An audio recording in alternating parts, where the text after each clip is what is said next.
Douglas awoke first this morning. When Alison entered the nursery, she found him up play with his toys.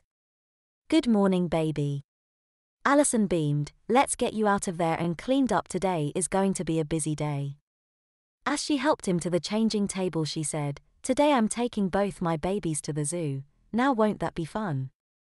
Douglas nodded, as Alison quickly removed his sleeper. Dressed only in his messy diaper, she led him into the bathroom. Having him lie on the floor, she removed his diaper and cleaned his diaper area before placing him in the bathtub. There she washed his hair and made baby, all nice and clean and ready for love. After taking him out of the tub, she immediately diapered him and dressed him. Today she put on him a t-shirt and a pair of short tail bib overalls with snaps in the crotch, over his well-diapered bottom. "Now let's get you fed before your baby sister wakes up." Due to the time Alison wanted to leave, breakfast went pretty fast and soon he found himself back in the playpen enjoying his morning bottle.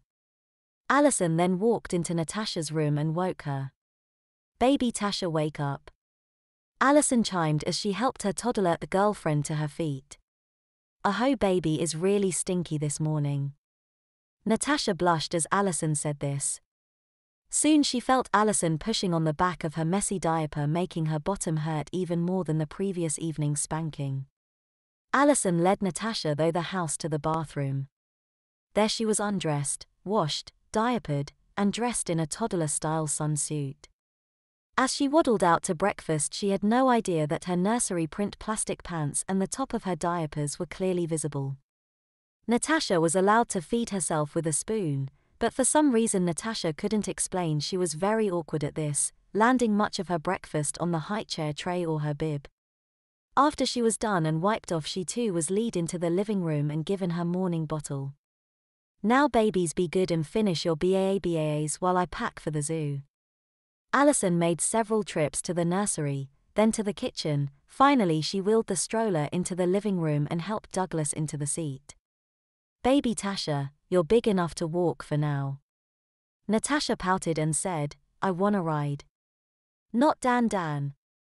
Natasha suddenly felt a solid swat across her diapered behind. "Tasha, behave, we can rent you a stroller at the zoo." Alison led her two babies down the hall to the elevator. Over the back of the stroller, two diapers bags were strapped. When they go to the parking garage, they all got into Alison's Jeep Grand Cherokee and they were off. As they drove, Douglas finished his last morning bottle and Natasha stared out the window. As they pulled into the parking lot, baby Tasha jumped up and down in her seat. Soon the air was fouled with a terrible smell. Alison said, "Okay, which one of my babies has messy pants?" Both Natasha and Douglas responded, with childish giggling. "I see." She looked at her babies and smiled.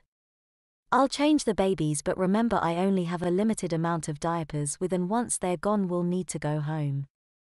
One at a time she had her babies lay down in the back seat as she changed their messy diapers. She placed the dirty diapers in a plastic bag that she threw away when they entered the zoo.